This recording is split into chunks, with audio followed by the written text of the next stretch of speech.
नमस्कार मित्रों, महाभारत केवल अर्जुन कर्ण की कथा नहीं है। महाभारत में एक योद्धा ऐसा भी था जो धर्म से कभी नहीं हटा। महाभारत के विराट युद्ध के दिनों में जब कुरुक्षेत्र की धूल आकाश को ढक लेती थी और शंखनाद दिशाओं को कंपित कर देता था, उसी काल में घटोत्कच के पुत्र अंजनी पर्वा का नाम राक्षस वीरों में बिजली की तरह चमका। वह भीम के रक्त का वंशधर था। राक्षस बल, मानव साहस और पांडवों की धर्म निष्ठा, तीनों का अद्भुत संगम। घटोत्कच का निवास वन प्रांतों में था, जहाँ रात्रि की नीरवता में भी शस्त्रों की झंकार सुनाई देती थी। वहीं अंजन पर्वा का जन्म हुआ। शैशव से ही उसकी देह में अद्भुत सामर्थ्य था, नेत्रों में अग्नि सी चमक और भुजाओं में पर्वत सा बल। घटोत्कच ने पुत्र को केवल युद्ध कला ही नहीं सिखाई, बल्कि यह भी सिखाया कि बल का अर्थ अत्याचार नहीं, धर्म की रक्षा है। भीम समय समय पर वन में आते और पौत्र को अंक में भरकर कहते, अंजनी पर्वा, युद्ध तुम्हारा स्वभाव है पर न्याय तुम्हारा धर्म। ये वचन अंजनी पर्वा के हृदय में शिला की तरह अंकित हो गए। राक्षस गुरुओं से उसने मायावी युद्ध सीखा, आकाश गमन, रूप परिवर्तन और इंद्रजाल, किंतु घटोत्कच ने उसे संयम सिखाया। माया का प्रयोग तभी जब धर्म संकट में हो। वन देवताओं ने अंजनी पर्वा को वरदान दिया कि रात्रि में उसका बल दोगुना होगा और संकट में वह धुंध सी गति पा सकेगा। बदले में अंजनी पर्वा ने प्रतिज्ञा की कि वह निहत्थों पर वार नहीं करेगा। कुरुक्षेत्र का युद्ध आरंभ हुआ। पांडवों की ओर से घटोत्कच ने राक्षस सेना सहित प्रवेश किया। उसके साथ अंजनी पर्वा भी था।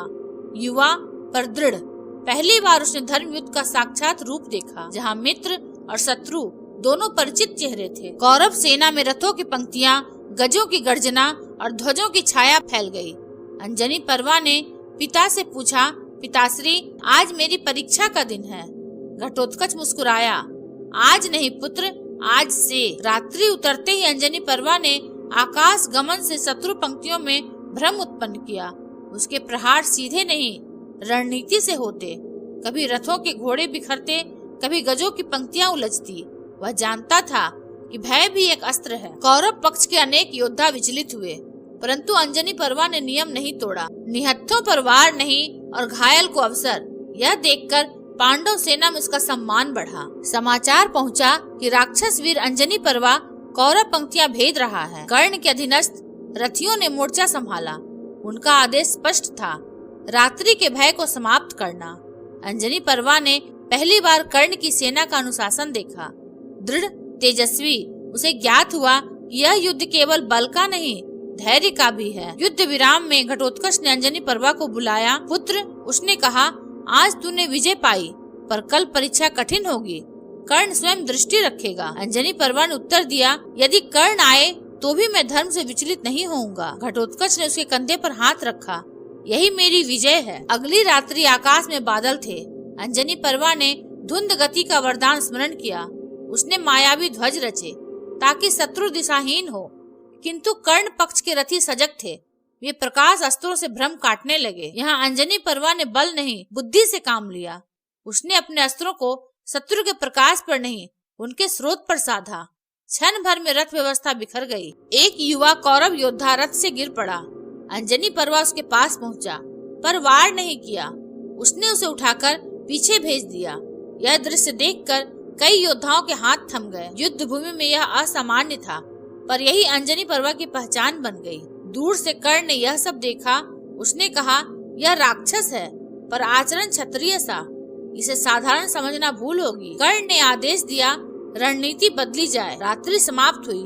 पांडव पक्ष ने लाभ पाया, पर अंजनी पर्वा थका नहीं, विचारशील था। वह जानता था कि अगली रात्रि निर्णायक होगी। भीम ने उसे आलिंगन किया, पौत्र, तूने हमारे कुल की मर्यादा बढ़ाई। अंजनी पर्वा ने विनम्रता से कहा, दादा, यह तो अभी आरंभ है। कुरुक्षेत्र की भूमि पर जब अगली रात्रि उतरी, तब वह केवल अंधकार नहीं लाई, वह साथ लाई थी नियति का निर्णय। आकाश में बादल गरज रहे थे, मानो देवता भी इस युद्ध को देखने को उत्सुक हो। घटोत्कच की राक्षस सेना सज चुकी थी और उनके मध्य अंजनी पर्वा शांत खड़ा था, नेत्र स्थिर, मन दृढ़। कर्ण ने कौरव सेना के प्रमुख रथियों को बुलाया।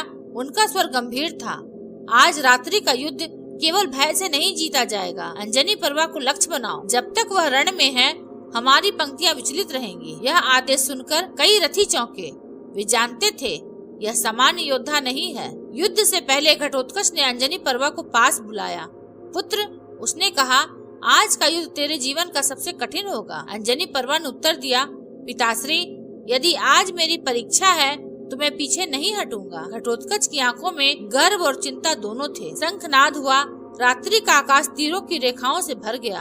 अंजनी पर्वा ने मायावी अस्त्रों से शत्रु पंक्तियों को भ्रमित किया, पर इस बार कर्ण पक्ष तैयार था। प्रकाश अस्त्रों ने अंजनी पर्वा की माया को काटना शुरू किया। रणभूमि में पहली बार अंजनी पर्वा ने अनुभव किया, शत्रु उसकी चालें समझने लगा है। अंततः वह क्षण आया जब अंजनी पर्वा और कर्ण आमने सामने हुए। कर्ण ने कहा, तू राक्षस है, पर तेरे आचरण में क्षत्रिय का तेज है। अंजनी पर्वा ने नतमस्तक होकर उत्तर दिया, मैं धर्म के पक्ष में हूँ सूत पुत्र। इसके बाद शब्द समाप्त हुए और अस्त्र बोले। कर्ण के बाण सूर्य से दहकते थे, अंजनी पर्वा के अस्त्र रात्रि से तीव्र। दोनों के प्रहार में आकाश गूंज उठा। कई क्षणों तक कोई भी पीछे नहीं हटा, परंतु अंजनी पर्वा ने नियम नहीं छोड़ा। वह केवल रथ और अस्त्र पर प्रहार करता, प्राण पर नहीं। कर्ण समझ गया कि अंजनी पर्वा को परास्त करने के लिए उसे केवल बल नहीं, रणनीति चाहिए। उसने रथियों को संकेत किया।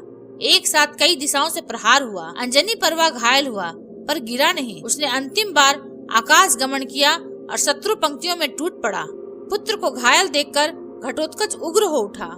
उसकी गर्जना से धरती कांप गई। पिता पुत्र ने मिलकर कौरव सेना में प्रलय मचा दी, परंतु नियति ने कुछ और तय कर रखा था। कर्ण के एक निर्णायक प्रहार ने अंजनी पर्वा को गंभीर रूप से घायल कर दिया। वह रथ से नीचे उतरा और भूमि को प्रणाम किया। उसने घटोत्कच की ओर देखा और कहा, पिताश्री, आज मैं धर्म निभाकर जा रहा हूँ। यह कहकर अंजनी पर्वा ने प्राण त्याग दिए। रणभूमि कुछ क्षणों के लिए मौन हो गई। पांडव पक्ष में शोक की लहर दौड़ गई। भीम ने पौत्र को अंक में लेकर कहा, तूने हमारे कुल को अमर कर दिया। कर्ण भी कुछ क्षण मौन रहा। उसने कहा, आज एक सच्चा वीर गया।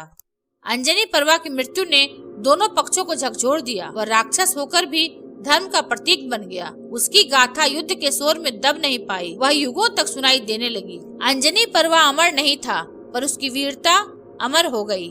अगर आपको यह वीडियो अच्छा लगा हो तो लाइक, हाइप और सब्सक्राइब अवश्य करें। धन्यवाद।